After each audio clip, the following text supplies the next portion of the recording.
Problem ekya sente sikimunenyeza nga Pastor Mondo nkimanyi nti abantu baabika ebiseera ebisinga ate kino kibawe kyakuyiga abantu bye mubasuubira si bye bali temu expectinga nnyo bingi mu bantu abo be mulaba. So Pastor Mondo yani alina businesses ki? So nze nzikiriza nti ali level ya mitwalo 17 kuba kye kituufu kye yakoze eki kyeyaweereza. Ogenda kukakasa nnyo nti respect gy'obawa n'ebitiibwa otya baabwerere bantu nga bantu banno. Okitegedde? Kubanga Pastor Mondo bw'aba asobola okwegaana omwana wo yawezeza emyaka bwe gityo ne batuuka n'okumuleeta mu mawulire n'otuuka n'okuteeka emitwalo 17 ku ssimu. Ku ebyo by'obadde oyita tukulaba owa advice ne ku nsonga ennene. Nitulowooza nti oli mu kategori y'abali nga naawe obulamu ofeekinga bufeekinga. Because this is reality. Abakyala tuleme bafula properties oba nsawo. Nti tutereka mu buteresi baana n'omukazi oba omwonoonedde future oba omaze okumwegattako aba akukoledde omubiri. Singa yafiira muleba ng'azaala omwana oyo. Bakyala baffe mubatamiza ebivulu. Omwana agenda ne yeewanika bw'ati oli eriro wadda. Kituufu kyennyini nalwawo nakolamu ensobi. Mutuleetera okuteeka ebintu ku minzaani. Shiba sisuubira nti ye yandivuddeyo bw'atyo naye ng'ensonga bw'ogigatta yandiba entuufu lwaki. Shiba ku nnyambala ye si ye muntu yandivuddeyo n'agamba nti bankutte kozi teyagambye nti bamukutte naye agamba bamukwatiridde. Okitegeera ate okukwata ku Shiba sisuubira nti kyekikolwa kiyinza okugamba nti kimwennyamiza ennyo kubanga tulabe bangi abamukwatako olaba kukwatako public.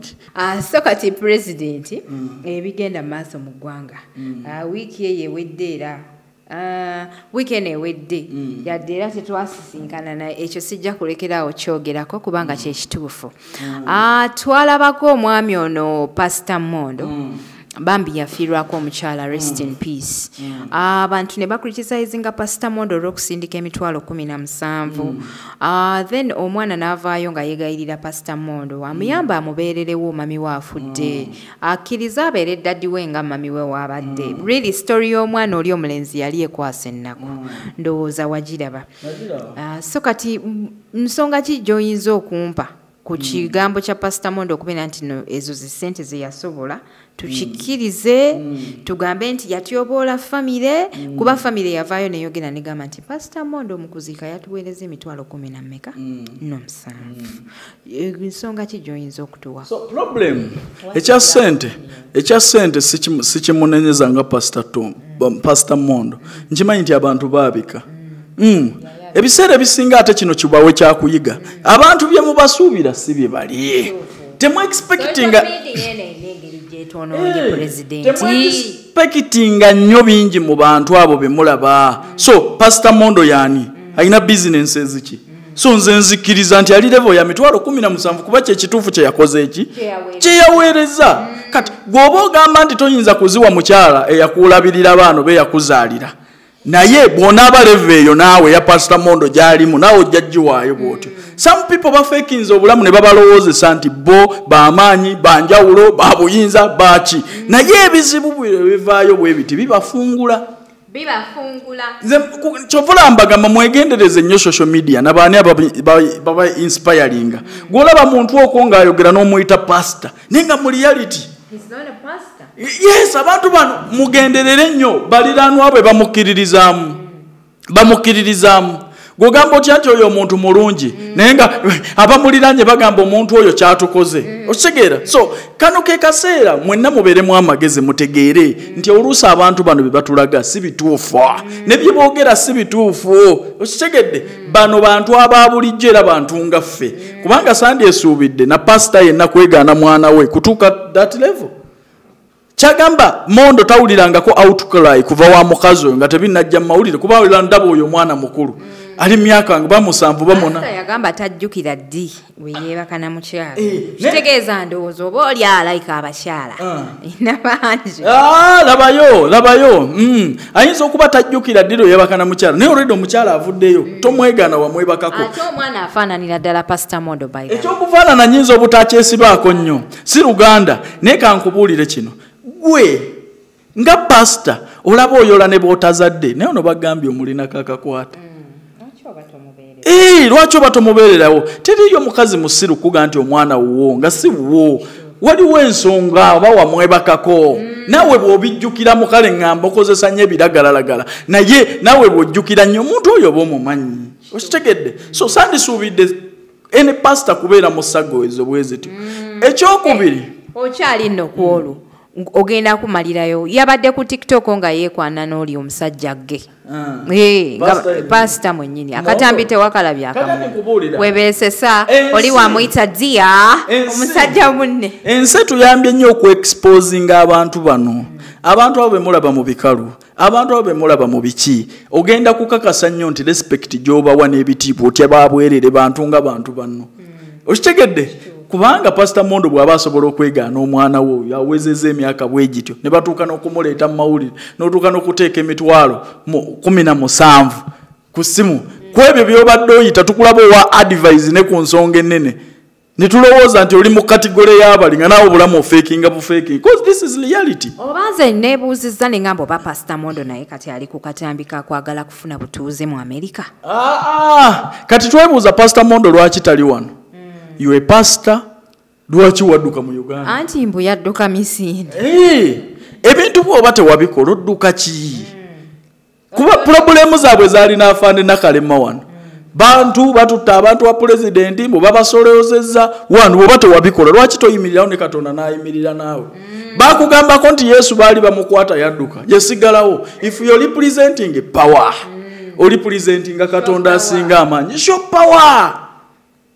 bano be bali mu Katonda naye nga bakola ebintu ebitali bituufu kino nkyogera besinga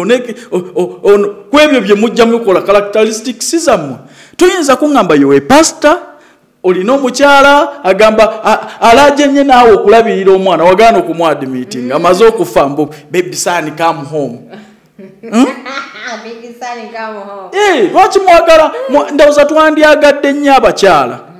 okusinga n'abaana n'okuba respectinga no abakyala tuleme bafuula properties oba nsawo nti tutereka mu buteresi baana n'omukazi oba omwonoonedde future oba omaze okumwegattako aba akukoledde omubiri singa yafiira muleba ng'azaala omwana oyo okitegeera so abakyala bannaye tuleme kubakozesa bukozesa nze ndaba wano abasajja abaagala ennyo abaana okusinga abakyala ng'afiirawo nnyo bwe mubuuza maama oyo omwana aluwa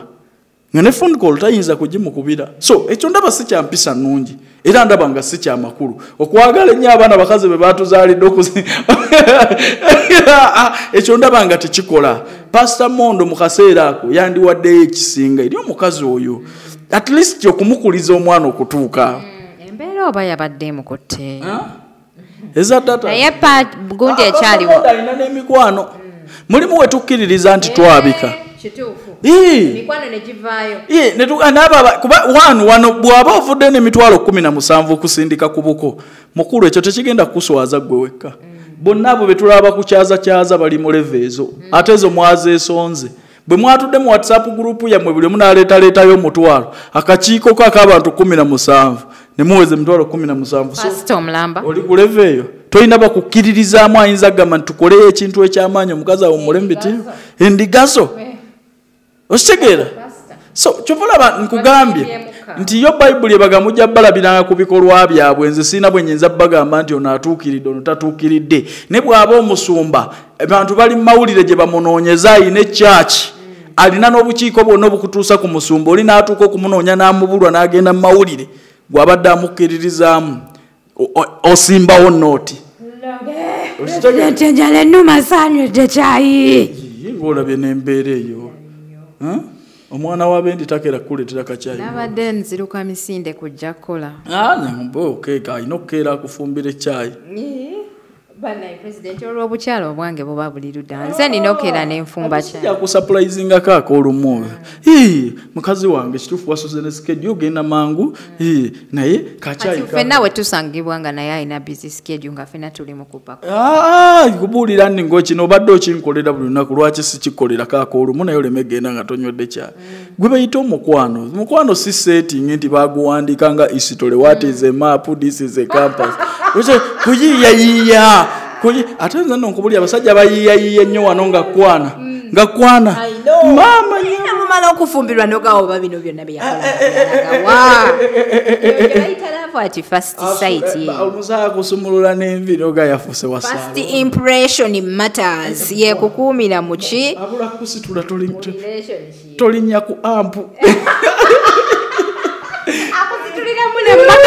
nemmotoka agisituliremu naye nimala okulya ebibyo olwo okitegeera so mukwano kuyiiyayiiya mukwano kugetageta nki kulaba nti gubeera active. Pastor Mondo okubeera ku TikTok president ne Musajja Mune nga bali mu kugereesa really ekyo ekikolwa kyagwanidde Pastor Mondo akyaliko n'ekigambo pastor kuba abantu tebamuyita Mondo bamuyita Pastor Mondo walaba ku Pastor Julie Mutesaasira kati ebyo tebikwewuunyisa nnyo ye n'ensi ekirungi ye Bayibuli yennyini gye bakkiririzaamu ekugamba nti mujja balabira ku bikolwa byabwe nga akikola kino kuva dda oba kimuyingiddemu ku ngaali ate teri akikola nga yakatandika gwogenda okukiraba ekitegeeza kiba munda mu ye kiba kireeta buleesi bibala okitegeera so yenna omusumba oba omuntu yenna akola ebitwesitaza ebitali bituufu bannayuganda mwe kibeere kyakulabirako n'okutegeera abantu bano nti abamu beerimbise bwerimbisi emisege egyambadde amaliba g'endiga naye nga munda muggo sibebbo munnange nno tuba tuli awo ng'omwana omuwala avaayo ku social media ng'akaaba ng'agamba nti babivulu promota abatesitesi b'ebivulu bamusanga mu mmotoka ng'ali mu kwetegeka yeeyambula yeekolako agenda kuyimba ku stage mbu omu ku babivulu promota yali ateeseteese najja natandika okumuteekako ogwa buliisamaanyi ate mbu ng'alina abakuumi kati ffe nga audience twabadde confused muntu azze kukolako gwa buliisamaanyi ate aliko abakuumi kugamba ne bitusobera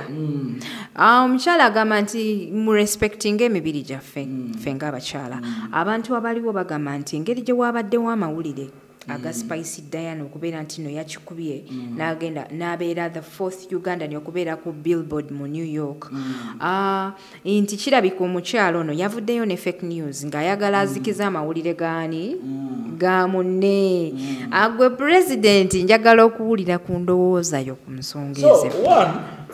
Shiba sisuubira nti yeyandivuddeyo bw'atyo naye ng'ensonga bw'ogigatta yandiba entuufu lwaki Shiba ku nnyambala ye si ye muntu eyandivuddeyo n'agamba nti bankutte kozi teyagambye nti bamukutte naye agamba bamukwatiridde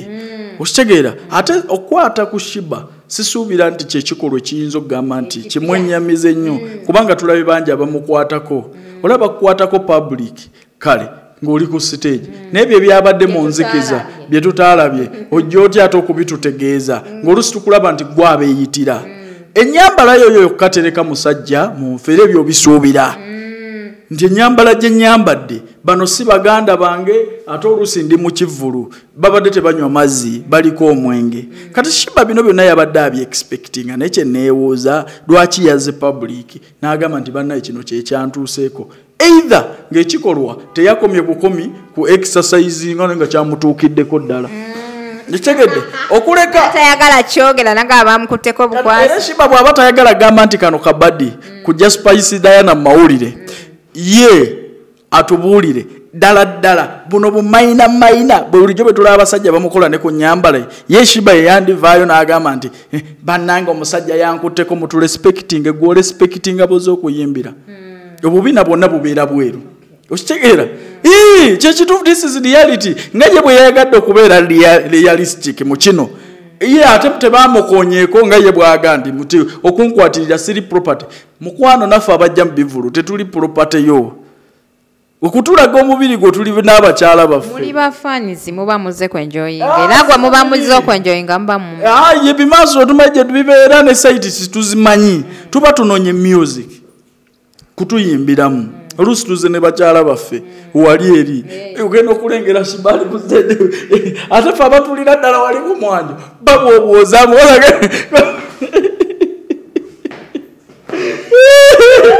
abakyala baffe mubatamiza ebivulu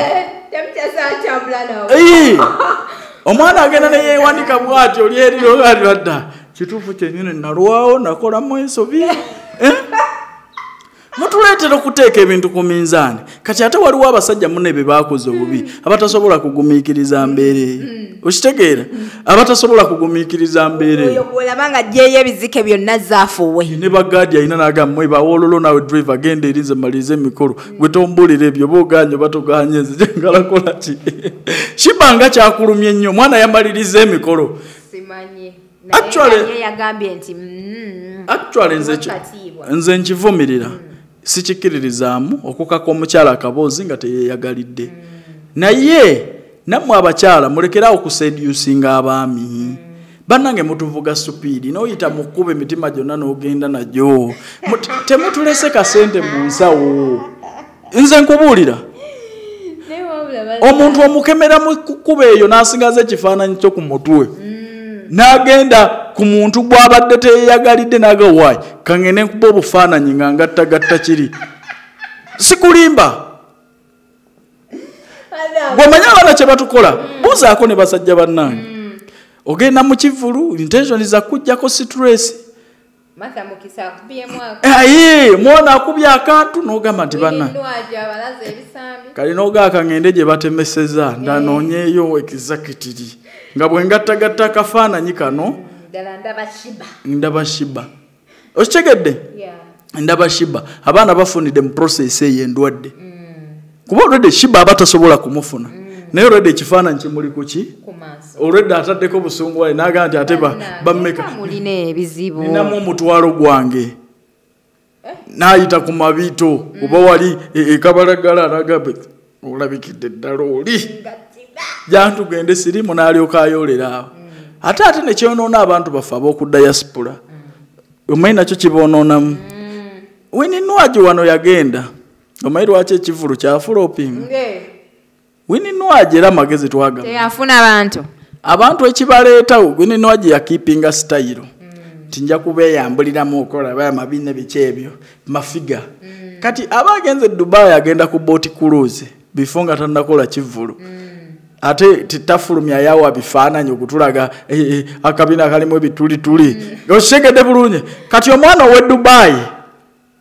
ng'agamba ate ŋŋenda waate okumunoonya bino eri olwodde abituwadde wano ebbula ly'abakazi kaŋŋende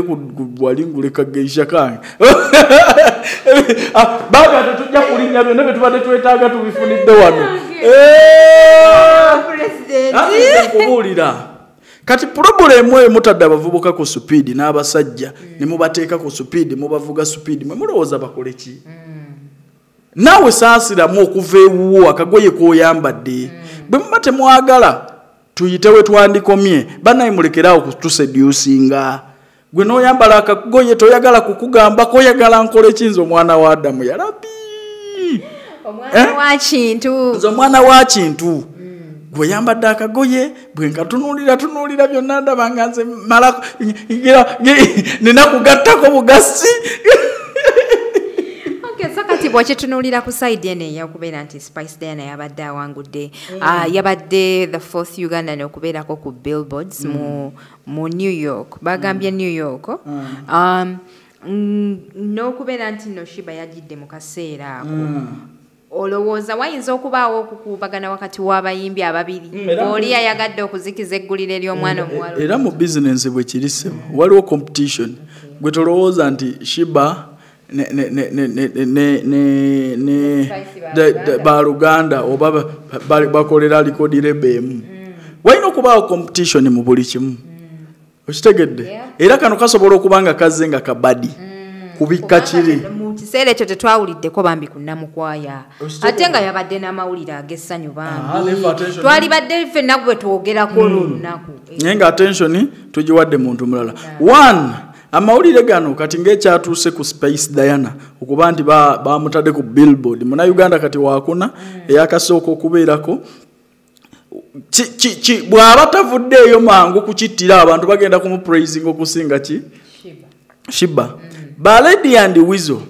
baali bayimbi wano nga b'amaanyi naye nga waliwo wano abeetuuma edda nti ffe bakaasangwawo ffe b'amaanyi bwe baagenda ku nomination za BET okitegeera waliwo abamanyi abakola ki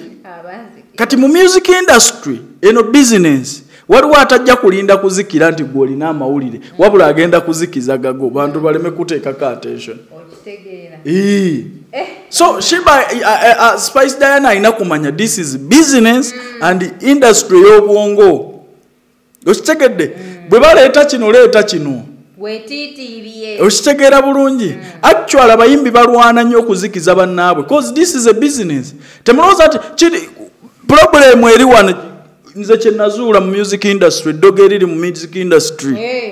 pitirivu lisinga ne riri mu butale. Olaba ab'emiyembo n'atunda n'oli atunda n'oli atunda n'oli atunda eddogo eribeeraawo ogenda n'ogula nebuuza ne ngamba ab'obutale ne balekaawo ebintu nga tebabibiseeko nakeera ku makya ennyanja bwe yazirese bwe ziri bemanyi era oli bw'agenda ewajjajja muga nti oyo yavudde wano n'olina ddayo n'olina bwana yavudde wano ne babeerawo nga bemanyi nti beeroga naye nga bemanyi weebali webalira bakeera kwebuuza gundi wasuza otya oyo nambuuziza olwo ayagala kukeneka okitegedde mumbe akakasize ddala bazuka wagiwulidde okyalimu amaanyi ago oba nnyongeremu okitegeera kati mu mbeera eyo kyekiri mu music industry ya Uganda olwaleero bantu bakola ebintu bingi okusukka ku music yekka tebakoma ku music yekka okulaba nti bakavalinga ebintu biki bingi bo beekuumire mu limelight kozi bano bakyala ate bwe tutunuulira olwaleero abasigadde mu layini be bameka babiri waliwo bali abaana b'abagagga abayemba venga bo tali nnyo mu competition yamenja Okay, so kati tulaba omulamwa ku NBS awo balese omwana omuwala Martha Mukisa agamba nti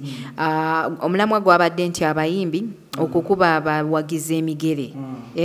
nti kiki ekiviiriddeko ensonga eyo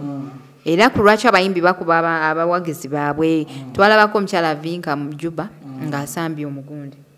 omuwagizi nekyako Wininwaji nga naye kyekimu netulabako Martha Mukisa nga akonye ku muwagizi gwe vaayo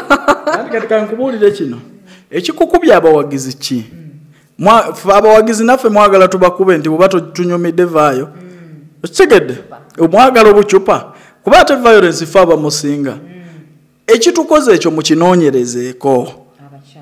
bakyala mukinoonyerezeeko gwalabye gwe kinoonyerezeeko ozze oyambadde bwotyo bwedda tutaddeko busungu walagi baana bali ku cupa ebitaala byakayalaba nga ali mu nzikiza mu buliri ewuwe okitegedde alaba nga ali mu nzikiza guzze weesaze bwapaana kombya lwaki ddala ddala omuntu oyo taave mu mbeera ne mugenza okuyimbira be baani okitegeera so mu mbeera ng'eyo nze ndaba abawagizi oba abayimbi tebandikube bawagizi kubanga abawagizi bwe banaagamba okukukuba one bw'oba oyambadde bubi lwaki osemberera abawagizi eyo stage nene ekikuleesa wano ki kubanza sirabangayo muwagizi yali asiiwuusa empisa n'ava eri mu aba baleeta gwe yeesembezaawo kati ki ekimukukubya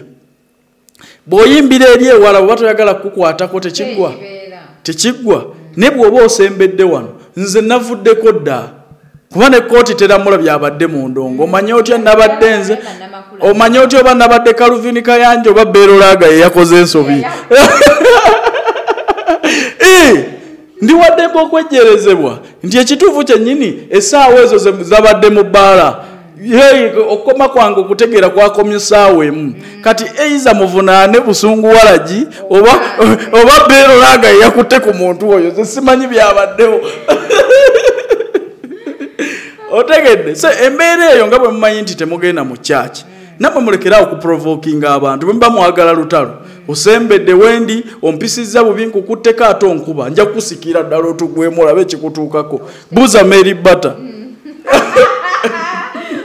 kati ozijukiza Mary Butter naye ndoza Mary Butter talikiddira anti kyenkugamba abantu tebali soba ekivulu kyakomaawo oba kyeyo nja kubibuuza abantu tebali soba buli weyogera wokwogera ndabira ddala kakiripu nakapositingako nejuze ku status yange tekanvanga ku maaso owakalaba vidiyo olabye nti ekirowoozo tekiri ku muntu omu buli gwoyitako ayagala kugipimamu buli gwoyitako okitegedde nange mundekawala temunsesa naye engeri gye yayitamu awo aba security owagiraba memwetege bajja bategulula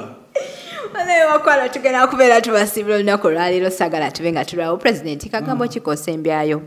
so omulamwa gwaffe nga bw'ogumanya era kukubiriza bavubuka kukola kubeera focasive ku bye mukola ate mulabe nti ddala mubijjamu 10 bino tubyogera ne tunyumyamu ne mumanya embeera ne tusekamu naye amakulu tumala ne tuddayo ku mirimu era naawe ky'oba okola ng'ovudde wano ekyokubiri kakasa nnyo nti ekyo ky'osimba onaakiryako enkya